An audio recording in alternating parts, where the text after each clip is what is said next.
பார்த்த மறுபக்கம் படம் வந்து 1990 ஷூட் பண்ணோம். 90 தான் அந்த அவார்டுக்கு வந்து 91 அவார்டு கொடுத்தாங்க.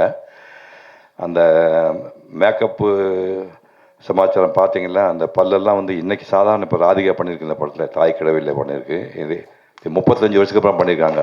இதனால் அந்த 35 வருஷத்துக்கு முன்னாடியே இப்போ மேக்கப் போட்டு இந்த பல்லெல்லாம் எடுத்து ஒட்டுறலாம், பல்லை எடுத்து ஒட்டி இங்கெல்லாம் ஸ்கின்னெல்லாம் டோட்டலாக மாற்றி படம் பண்ணேன். ராதிகா இப்போ பண்ண விஷயத்த நான் 35 வருஷத்துக்கு முன்னாடியே பண்ணிட்டேன். அதாவது இந்த நீலகிரி தார் அவார்டை வந்து ஏற்பாடு செய்து வழங்க இருக்கின்ற ஜோஸ்பின் டேவிட் அவர்களுக்கும், திரைப்படத்துறையை சார்ந்து மேடையில் பல பேர் எதிர்பாராதவங்களாம் வந்திருக்காங்க. சிவி குமார் வந்து என் பிள்ளைங்க மாதிரி பல பேர் இருக்காங்க. ஞானவேலு, எஸ்ஆர் பிரபுன்னு அவங்க கூடவே இருந்து நிறையா படங்கள் எடுத்தேன்னு சொல்லும்போது இங்கே பார்க்கும்போது ஃபஸ்ட் டைம் பார்க்குறேன், எனக்கு ரொம்ப சந்தோஷமாக இருக்குது. அதே மாதிரி எஸ்எஸ் குமரன் இசையமைப்பாளர், அவருடைய இசையெல்லாம் கேட்கணும். ஏன்னா இது நான் முந்தின தலைமுறை இருந்தாலும் எனக்கு அதெல்லாம் தெரியாமல் இருக்குது. அப்புறம் ஆத்மா பாட்டிக்கு அவன் சான்ஸ் கொடுக்கலாம். அவன் வந்து அருமையான இன்னும் சின்ன வயசு ஆள் தான், பார்த்து உயர்த்த பார்த்து பயந்துடாதீங்க. பட் இன்னும் கேமரா வைக்கும்போது நீங்கள் கூட கதாநாயகி வச்சிங்கன்னா அவன் மூஞ்சி தெரியும் போது இவன் இடுப்பு தான் தெரியும். அப்போ இவன் மூஞ்சி வச்சா கதாநாயகி உருவமே தெரியாது. கொஞ்சம் கீழே அவனை படுக்க வச்சு கதாநாயகி பக்கத்தில் உட்கார வச்சு ஷூட் பண்ணிக்கலாம். அந்த மாதிரி ஒரு அப்போ வாய்ப்பு தயவு செய்து அவர் கொடுங்க. அசோக் பாலகிருஷ்ணன் அவன் அருமையான ஆக்டர், அவன் ரொம்ப ஃப்யூச்சர் நிறையா இருக்குது. இப்போ இந்த நிகழ்ச்சியில் நான் வந்து feature film, short film, animation இந்த மாதிரி படமெல்லாம் எடுத்து அதுக்கு அவார்டு வாங்க வந்திருக்கு. பல பேர் வந்திருக்கீங்க, ஃப்யூச்சர்லேயும் அவார்டு எதிர்பார்த்து வந்திருக்கீங்க. ஜோஸ்பின் முதலே சொன்னாங்க, இந்த மாதிரி ஒர்க்கெல்லாம் சீக்கிரமாக மரியாதை கிடைக்காது. இப்போ பொதுமக்கள் இடத்துலையோ பள்ளிக்கூடத்துலையோ கல்லூரிலையோ அதுக்கு வந்து அங்கீகாரம் கம்மியாக தான் இருக்குது. பட் அதுக்கு ஹெல்ப் பண்ண தான் இந்த நிகழ்ச்சியை ஆரம்பிக்கன்னு சொல்கிறாங்க. பயந்துடாதீங்க, அது எல்லாமே எடுத்தோடனே கிடச்சிடாது. நான் வந்து இப்போ நீங்கள் பார்த்த மறுபக்கம் படம் வந்து 1990 ஷூட் பண்ணோம். 90 தான் அந்த அவார்டுக்கு வந்து 91 அவார்டு கொடுத்தாங்க. அந்த மேக்கப்பு சமாச்சாரம் பார்த்தீங்கன்னா, அந்த பல்லெல்லாம் வந்து இன்றைக்கி சாதாரண இப்போ ராதிகா பண்ணியிருக்கு இந்த படத்தில், தாய் கிழவியில் பண்ணியிருக்கு. இது 35 வருஷத்துக்கு அப்புறம் பண்ணியிருக்காங்க. இதனால் அந்த 35 வருஷத்துக்கு முன்னாடியே இப்போ மேக்கப் போட்டு இந்த பல்லெல்லாம் எடுத்து ஒட்டுறலாம், பல்லை எடுத்து ஒட்டி இங்கெல்லாம் ஸ்கின்னெல்லாம் டோட்டலாக மாற்றி படம் பண்ணேன். ராதிகா இப்போ பண்ண விஷயத்த நான் 35 வருஷத்துக்கு முன்னாடியே பண்ணிட்டேன். அதாவது தமிழ் சினிமா வந்து அந்த 1991 கணக்கு வச்சு பார்த்தா அதுக்கு முன்னாடி 75 வருஷமாக தமிழ் சினிமா இருக்குது. அதில் முதல்ல வந்து கோல்டன் லோட்டஸ் தங்கத்தாமரை விருது வாங்கின நல்ல எல்லாமே பிராந்திய விருது தான், ஞாபகம் வச்சுக்கணும், மொழிக்காக வாங்கினதா. தங்கத்தாமரை விருதுங்கிறது உச்சம். அது வாங்கின தமிழ் சினிமா வரலாற்றே இன்னைக்கு வரைக்கும் முதல் படம் வந்து மறுபக்கம் தான். 7:30 மணிக்கு 7:15 சொல்கிறாங்க சிறந்த படம் மறுபக்கம், சிறந்த நடிகர் சிவகுமார்னு. 7:20 சொல்கிறாங்க சிறந்த படம் மறுபக்கம், சிறந்த நடிகர் சிவகுமார்னு. 7:25 சொல்கிறாங்க சிறந்த படம் மறுபக்கம், சிறந்த நடிகர் சிவகுமார்னு. 7:30 சொல்கிறாங்க சிறந்த நடிகர் மறுபக்கம், சிறந்த நடிகர் அமிதாப் பச்சன். இவ்வளோ மேட்ரு. அப்போ தான் முடிவு பண்ணி சாகும் வரைக்கும் இனிமேல் இந்த விருதுக்கு ஆசைப்படக்கூடாது அப்படின்னு விருது வாங்கிட்டு தான். அதுக்கப்புறம் 2005 ஏன்டா நடிக்க நிறுத்தின்னு கேட்டாங்க. நடித்து போர் அடிச்சு போச்சு, இனிமேல் கொடுத்து என்ன கொடுக்க போகிறீங்க, இந்த பக்கம் வெள்ளை முடி, இங்கே போய் கிரே வச்சு அதை வச்சு தாத்தா வேஷம் கொடுக்க போகிறீங்க, அதெல்லாம் வேண்டான்னு சொல்லி தான் நான் வந்து பேச்சாளனாக மாறினேன். பேச்சாளனாக மாறி 67 வயசில் 10,000 பாட்டு உள்ள கம்பராமாயணம் 10,000 பாட்டு 1000 சுருக்கி 1100 ஆக்கி 100 பாட்டை நீங்கள் சொல்லணும், வாயில் சொல்லிட்டு இருக்கணும். 100 பாட்டு மனப்பாடமாக சொல்லணும். பாட்டு முடியும் போது கம்பராமாயண கதை மொத்தத்தையும் சொல்லிடணும். புரிஞ்சுங்களா? நெட்டில் போய் கம்பன் காதலன் சிவகுமார்னு நெட்டில் ஓப்பன் பண்ணுங்கள், 10 சாப்டர் வருது. புரியுது உங்களுக்கு? ஒரு பாட்டு சொல்கிறேன். 67 வயசில் இந்த பையன் உட்காந்துருக்கான், நந்தா வயசு. அவன் வந்து புஸ்தகம் கூட 8ஆம் தேதி வெளியிட போகிறாங்க.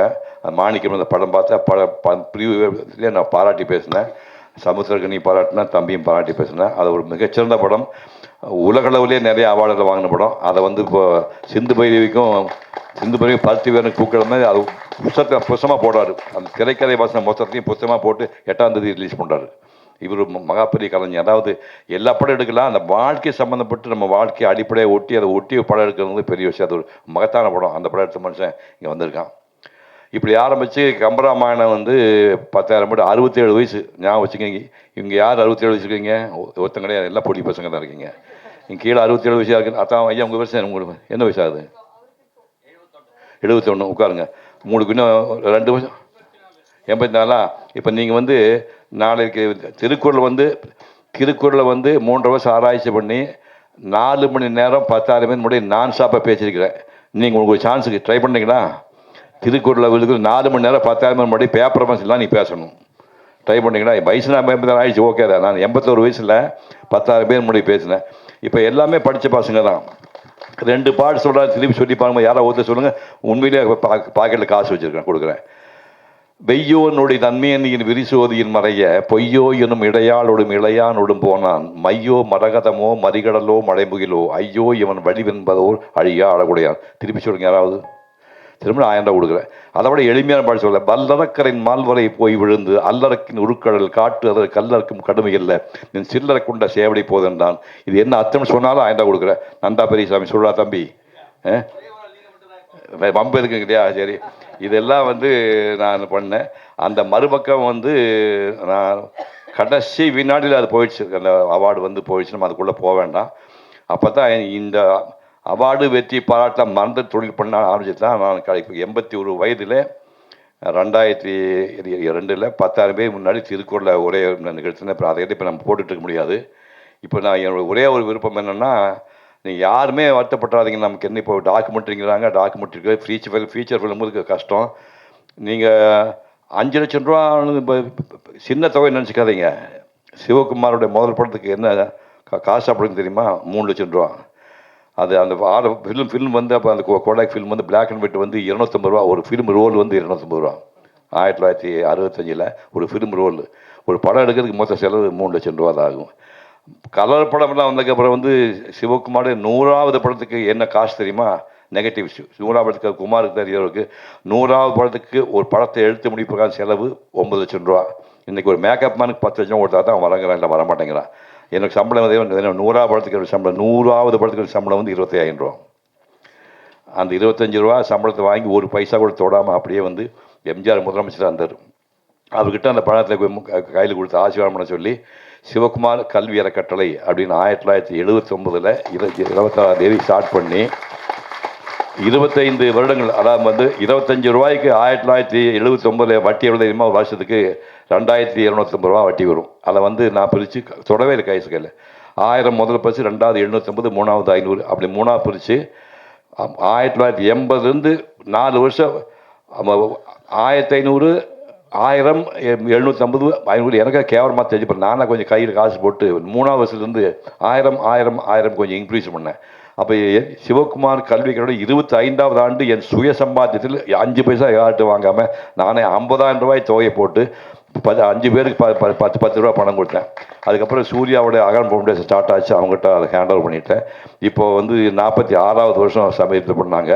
அவங்க 6.25 லட்சம் ரூபா கொடுக்குறாங்க. தமிழ்நாட்டில் ஏழை குழந்தைகளுக்கு, ஒடுக்கப்பட்ட குழந்தைக்கு, இந்த பிறவிலே படிக்கிறதுக்கு வாய்ப்பு இல்லாத குழந்தைக்கு, கண் பார்வை இல்லாத குடும்பம், அனாதை குடும்பம், எய்ட்ஸ் பேஷண்ட் குடும்பம், மலையடிவாரத்தை வாழக்கூடிய குடும்பம், டாய்லெட் கிளீன் பண்ண குடும்பம், துப்புரவு தொழிலாளி குடும்பம், இந்த மாதிரி தேடி 3,000, 5,000 பேர் வந்து உலகம் பூரா அகரம் படிக்க வச்ச பசங்களாம் உலகம் பூரா போயிட்டுருக்காங்க.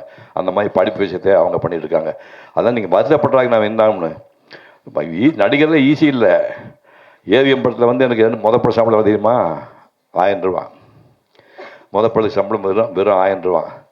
முதல் நாள் ஷூட்டிங் அதுக்கு கரெக்டாக சொன்னால் ஈஸியாக ஒன்று வந்துட்டேன். ஷூட்டிங் போகிற எஸ்பி முத்துராமன் உயிரோடு இருக்கார். இப்போ அவருக்கு கிட்ட 90 வயசு ஆகுது. எஸ்பி முத்துராமன் எனக்கு அசோசியேட் ஆகிட்டு அந்த படத்துக்கு ஒரு டயலாக் காலில் கொடுத்தாங்க. ராதா, ஓ மோசம் நீ கண்ணாடியில் பார்த்து இல்லையா? நீ அழகானமானு உங்கள் அண்ணன் அம்மாவும் உங்கள்கிட்ட ஒரு தடவை சொன்னது இல்லையா? இதுதான் டயலாக்.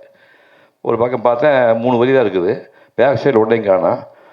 தம்பி ரெடி ஆகணும் சார். ரெடி ஆகிட்டேன்னு அவசரப்படாத, நல்லா படித்து வச்சுக்கோ அப்படின்னு சொல்லிட்டு காலையில் டிஃபனு, மத்தியானம் சாப்பாடு, சாயங்காலம் டிஃபனை கொடுத்து வீட்டுக்கு நம்ம 3 நாள் ரிஹர்சல் இருக்குது. எது? ராதா, ஓ மோசம் நீ கண்ணாடியில் பார்த்து இல்லையா? நீ அழகானவானு உங்கள் அண்ணன் அம்மாவும் உங்கள்கிட்ட ஒரு தடவை சொல்கிறது. இதுதான் டயலாக். இதுக்கு 3 நாள் ரிஹர்சல். நினச்சி பாரு என்ன கதி அவன் நினச்சி பாருங்க. எல்லாம் பண்ணி சினிமாவே தெரியாதுங்க. ஊராக போய் பொம்மை ஓட்டுறத பையன் கொண்டு இப்போ நிறுத்திட்டு லைட்ஸ் அப்படின்னானுங்க. கம்ப்ளீட் ஸ்பெட் லைட் போல் என் மூஞ்சிக்கு வந்துருச்சு. அங்கே டைரக்டர் தெரியல, கேமராமேன் தெரியல, எல்லாம் இருட்டு கொடுக்குறாங்க. யாரோ ஒரு பையன் வந்து ஒரு கிளாப் வச்சு 42/1 டேக் 1 டோப்பன் தட்டிட்டு போனேன். ஆக்ஷன் நாங்கள் டயலாக் மறந்து போச்சு.